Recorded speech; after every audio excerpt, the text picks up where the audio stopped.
I expect next week that there will be numerous discussions on Afghanistan. These discussions will reaffirm our commitment to the Afghan people, and particularly to women and girls. And we will stress our concerns about the situation on the ground in Afghanistan and urge the Taliban to listen to the international community, to take measures that will assure the international community, but more importantly, assure the Afghan people that they will show respect for their rights. Some of those commitments, as you know, have been given to the UN in writing, and we will hold the Taliban accountable not for what they say or what they have written in these written commitments, but for their actions. And the international community is unified in that position across the board. James Bayes, Al Jazeera. It's also a question on Afghanistan. On UNAMA, you're about to vote on the renewal. The original draft was watered down, and some references to women, or one reference to women and girls was removed. Can you tell us why? And second part of the question, how is the US now going to support Afghan women and girls, given you now have very little leverage over the Taliban? Look, the UNAMA resolution was rolled over, and the only changes, significant changes made in the resolution was to ensure that we didn't give undue recognition to the Taliban. But our commitment to women and girls in Afghanistan is not diminished at all in the resolution. In fact, we are resolute that we will focus on ensuring that women and girls' rights are respected. And your second question, I'm sorry.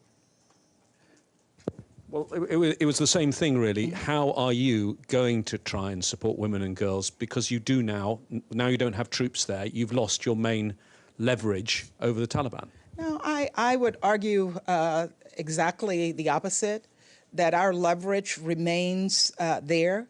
We are one of the largest contributors to humanitarian assistance in Afghanistan, and that gives us tremendous leverage.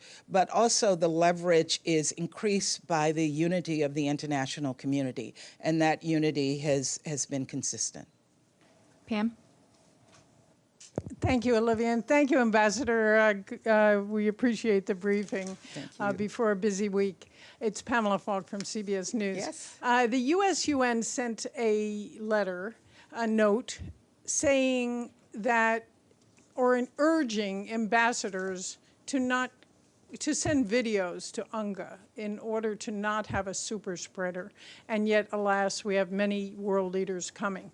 The Brazilian president has said he will come. He says he's unvaccinated, but he is, in fact, says he is attending.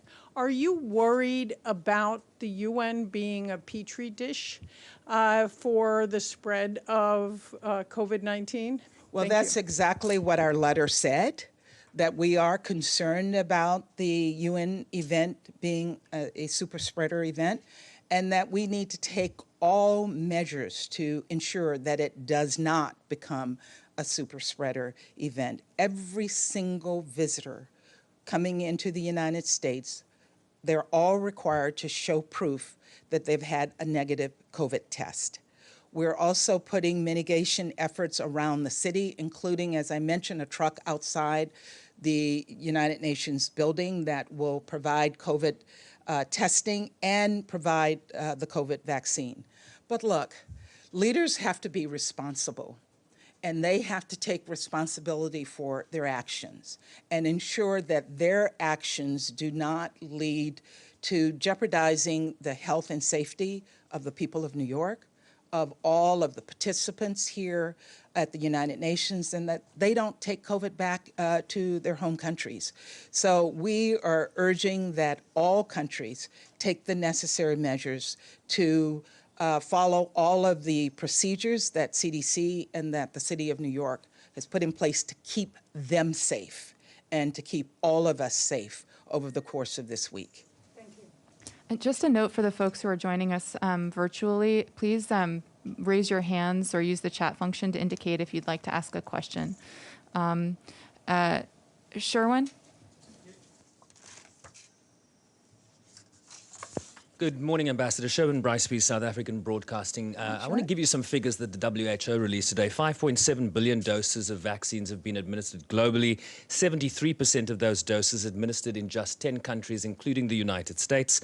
COVAX, comparatively, has shipped 260 million doses to 141 countries, 382 million doses administered in the USA alone. What can you say about those numbers, given concerns that there's vast oversupply in the United States while so many countries are still without vaccines? Look, what I can say is that this pandemic is going to require, those numbers show that it's going to require the actions and the commitments of the entire world.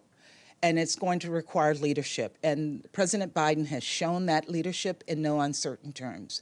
We have donated over 500 million doses of COVID vaccines across the world. We've given $4 billion to COVAX, and we're hosting a summit where we will be bringing all the nations together, bringing businesses, bringing NGOs together to see how we can work in unity to provide vaccines across the world. So we recognize that this is a pandemic, and we recognize that it's going to require leadership, and it's going to require every single country to be a part of trying to alleviate the misery that we see happening around the globe. So the numbers that you shared with us is just one more reminder that we have to up our game. Okay, let's go to those joining us virtually. Ibtisam, do you want to, I think I see your hand raised. Yes, thank you. Thank you, Olivia. Thank you, Ambassador. I have two follow-ups, one on Libya and the meetings and the fact that the mandate for the UN was renewed until the end of the month for further negotiation. My question is whether you are worried that the Libya negotiation around the UN mandate there will become something similar to what we are seeing with Syria and the humanitarian resolution there or issue. And the second question regarding human rights. There are a lot or many human rights prisoners in Egypt for political reasons. Is this subject going to be including one of them is one of the prisoners, Ala Abdel Fattah, who in a letter to his mother is expressed for the first time thoughts of suicide, according to his family.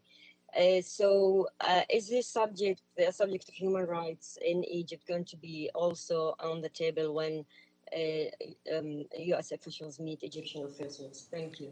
Good. On your first question on Libya, within the Security Council, we continue to remain committed to seeing the Libyans have an election on December 24th, and we're putting tremendous effort in trying to get a resolution that will support those efforts. So we did get a 2-week extension, and we will continue to work to ensure that we put everything in place so that there is a successful election on the 24th of December. And on human rights across the board are on our agenda. Human rights across the board is a value that the United States puts in all of our discussions with all of our partners across the globe. It is an issue that for us is a reflection of our values. And I can assure you that human rights in Egypt and in any country in the world is on the table for discussions. And again, the story of this young man you just described is heart-wrenching. I can't imagine being his mother receiving that letter. And I know that she wants everything to be done for her son, and I can assure you we are doing just that. Ali, I think I saw your hand raised as well, if you'd like to go next. Thank you, Olivia. Thank you, Madam Ambassador. I'm Ali Barada from France 24 and Asharq al-Awsat newspaper. My question is most recent tension between the US and France. The French foreign minister said that France was stabbed in the back because of the AUKUS deal or pact between the US, UK, and Australia. And also they compared President Joe Biden with President Trump as opposed to the America First.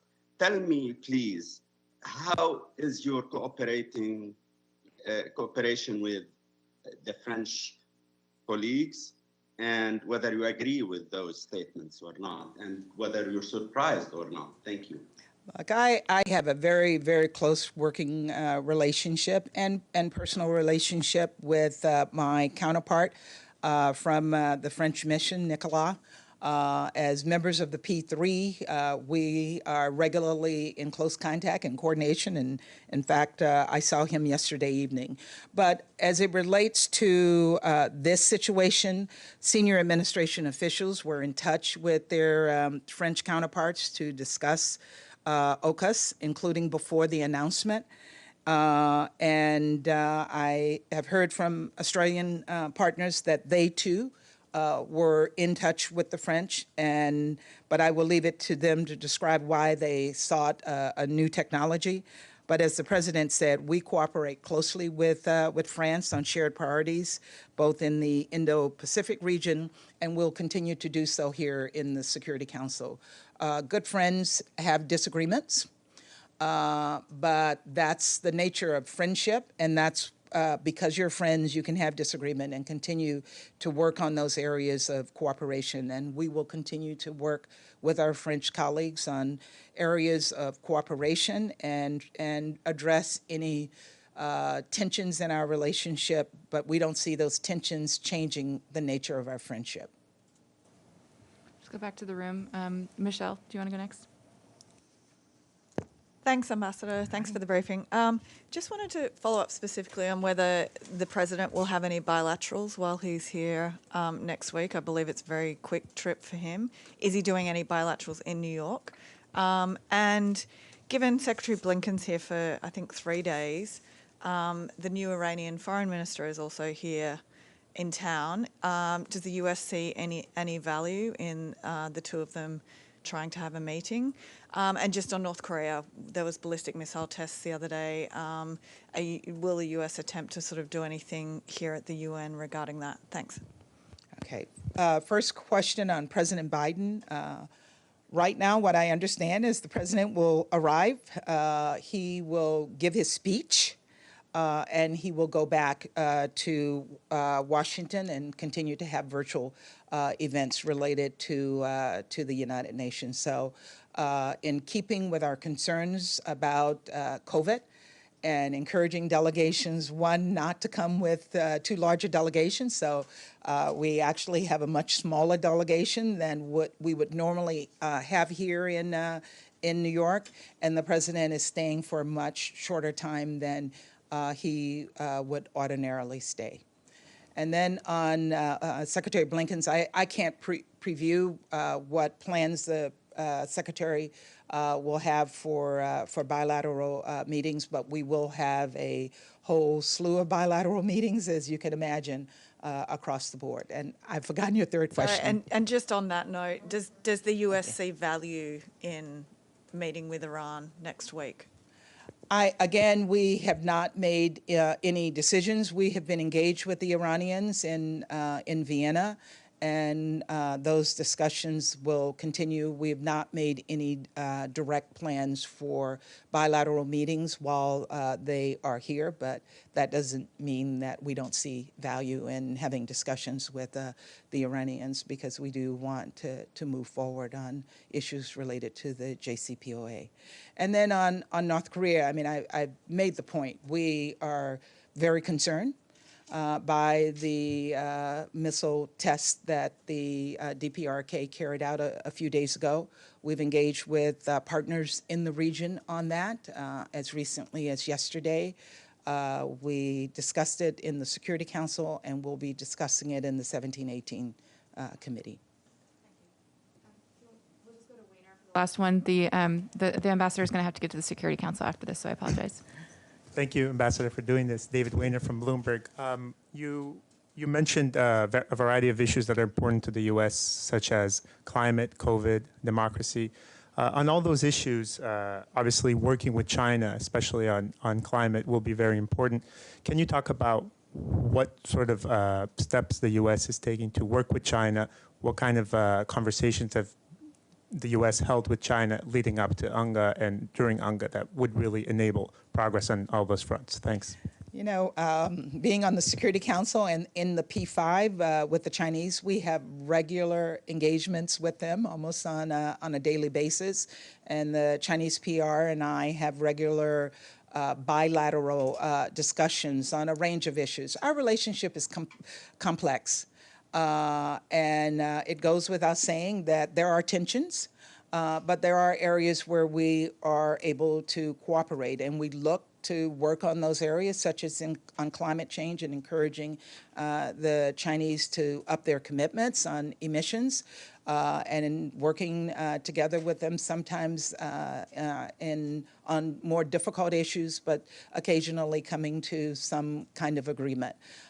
So, if the Security Council is going to work, the members of the Security Council, and particularly the P5, have to be able to communicate with each other and look for areas that we can cooperate. And we do look for those areas, and we amplify those areas, but it does not mean that we ignore the areas where we have contentions, such as issues of human rights. Thank you all, and look forward to seeing you throughout UNGA Week. Good. Thank you, everybody.